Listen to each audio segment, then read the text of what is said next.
Aujourd'hui, j'ai reçu une professionnelle de la santé, en fait. Vous voyez, qui est venue parce qu'elle souffrait de troubles d'anxiété, mais vous voyez, des trucs bien marqués qui l'empêchent justement de fonctionner dans sa vie. Ça l'empêche d'aller au travail. Et hier soir, en fait, elle s'est sentie tellement mal que, en fait, elle a pris des médicaments en plus et elle a bu aussi un peu plus que d'habitude pour essayer de faire taire, en fait, contre sa souffrance, son anxiété. Aujourd'hui, je la reçois et puis, en fait, durant l'entretien, j'étais avec le psychiatre et autres, et on mène l'entretien à deux, et puis elle nous décrit réellement comment elle se sent, c'est-à-dire que des boules d'angoisse, une anxiété qui la prend au point où elle n'arrive même plus à supporter cette douleur, cette souffrance en fait, qu'elle n'arrive pas trop à décrire, mais elle sait que c'est juste insupportable et qu'elle a juste envie de faire taire cette souffrance, au point parfois de vouloir juste disparaître, pas mourir, ça c'est important, elle veut juste disparaître pour ne plus subir ça. Et hier, ce qui s'est passé, c'est qu'elle a vécu une contrariété avec un membre de sa famille qui a fait qu'elle ait fait ce geste où elle a pris des médicaments en plus. Et c'est ce qui l'a conduit, en fait, compte à nous aujourd'hui. Et pourquoi je vous partage ça? C'est parce qu'en fait, il y a quelque chose qui est ressorti de cet entretien, c'est que on mène l'entretien comme d'habitude pour essayer de comprendre en fait ce qui a conduit à ça.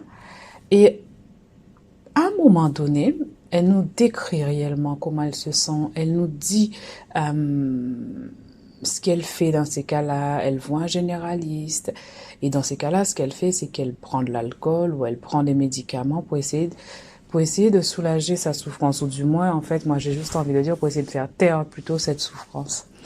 Et ce qu'il en ressort, c'est que au milieu de l'entretien, il y a une question que je lui pose parce que, au regard de ce qu'elle nous dit et de la manière dont elle nous décrit les choses, on lui demande sa profession, bien sûr. Elle nous dit qu'elle est professionnelle. Elle est infirmière d'ailleurs.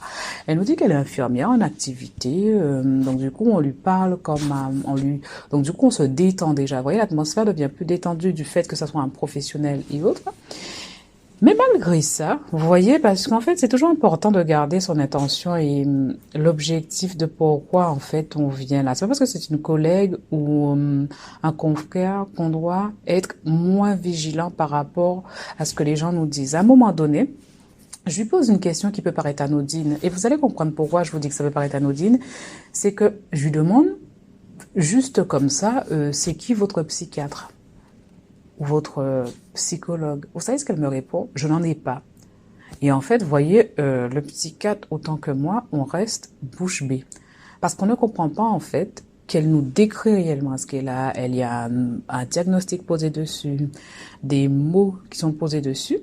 Et en fait, elle n'a aucun suivi. Et en fait, elle nous dit bien qu'elle en a marre. Donc à un moment donné, je lui dis, bah, en fait, c'est normal que vous en ayez marre et que vous avez l'impression que ça va jamais s'arrêter, puisqu'en fait, vous ne l'avez jamais prise en charge, en fait. Là, vous prenez des médicaments, mais c'est pas prise en charge. Vous ne vous occupez pas de votre anxiété généralisée, vous ne vous occupez pas de votre souffrance, puisque vous n'avez aucun professionnel qui vous suit. Et ça, c'est un fait. Et là, comme une évidence, parce que je dis souvent qu'il n'y a jamais d'évidence en mieux-être ou en souffrance d'ailleurs, et là, en fait, elle prend ça comme une claque au milieu comme une claque, je vous dis, parce que là, en fait, elle se rend compte que oui, en fait, elle n'a pas de professionnel. Elle n'a personne qui l'accompagne, en fait, sur ça. Vous voyez? Elle n'a pas de médecin, elle n'a pas de psychiatre, elle n'a rien. Parce que même quand elle va voir le généraliste, il faut savoir qu'elle dit au généraliste qu'elle dort pas et autres. Euh, qu'elle souffre de stress, mais elle ne décrit pas réellement comme nous, elle nous l'a décrit ce qui se passe concrètement. Et c'est pour ça que je vais vous partager ça avec vous. C'est pour vous faire comprendre que quand on parle de mieux-être, ou même quand on parle de souffrance, parce que souvent c'est parce qu'on souffre, ou souvent les gens arrivent au mieux-être parce qu'ils souffrent, alors que c'est pas, il n'y a pas non plus de relation, c'est pas une obligation. Il n'y a jamais d'évidence en fait. C'est ça que j'ai envie que vous compreniez, c'est qu'il n'y a pas d'évidence en matière ni de souffrance, ni de mieux-être. Parce que vous voyez une question toute bête comme ça, posée, en fait c'est là que vous voyez que, en fait la chose la plus primordiale n'est pas faite. Comment voulez-vous aller mieux en fait? Comment voulez-vous que les choses changent si vous, en fait, il n'y a rien pour soutenir cette intention? Il n'y a rien pour faire en sorte que les choses aillent mieux. Et vous voyez, c'est pour ça que je vous dirais, c'est très vigilant, parce que quand vous êtes face à quelqu'un, ou même quand vous êtes face à vous-même, quand vous êtes face à quelqu'un, un enfant, un proche qui souffre, n'ayez pas peur de lui poser les questions qui vous paraissent même les plus bêtes ou les plus évidentes. Parce que bien souvent, vous voyez, quand on souffre, en fait, on n'a plus de logique. La douleur, parfois, elle est tellement forte que les choses les plus simples, les choses les plus évidentes, n'existent pas ou ne viennent pas dans notre esprit parce que la souffrance prend toute cette place de notre logique, de notre, comment dire, de notre bon sens. Et c'est vraiment ça que j'ai envie que vous retenez dans ce partage que je fais aujourd'hui. Il n'y a jamais d'évidence en matière de souffrance ou en matière de mieux-être. Quand on veut aider quelqu'un, c'est très important de partir dans une posture d'écoute. Parce que, vous voyez, c'est parce que j'écoutais cette personne réellement, sans simplement me mettre dans une posture, comme je vous dis, ni de collègue ou de sachant. Vous voyez, je me suis mise vraiment dans une intention de vouloir l'aider. Et pour pouvoir aider quelqu'un, il faut vraiment avoir la base. Il faut savoir d'où on part, en fait, pour pouvoir aider quelqu'un. Parce que, vous voyez, dans le cas de cette soignante, on part de rien, en fait. Hein. On part de rien, puisque rien n'est fait. Donc, c'est normal, en fait, compte que tu aies l'impression que ça ne va jamais s'améliorer, puisqu'en fait, il n'y a rien qui est déjà mis en place. Donc, c'est vraiment pour ça que j'ai envie de vous partager ça. C'est pour vous faire comprendre que, en fait, vous devez toujours savoir d'où vous partez. Et pour savoir d'où vous partez, vous devez être en capacité, mais quand je vous dis en capacité, de savoir c'est quoi les choses les plus simples. Vous devez être en capacité, vous devez avoir une certaine ouverture d'esprit et une certaine qualité d'écoute qui vous permettent, en fait, de rester qui vous permettent de rester ouvert, qui vous permet de ne pas prendre quoi que ce soit pour acquis, que ce soit une profession ou alors une certitude. En fait, il ne faut rien prendre pour acquis. C'est pas parce que la personne est soignante que la personne a les infos qu'il faut dans sa situation. Et c'est valable aussi en tant que maman, c'est valable aussi en tant que compagne, en tant qu'épouse. C'est pas parce que c'est ton enfant que tu sais ce qui est bon pour ton enfant. Il n'y a que ton enfant qui sait ce qui est bon pour lui.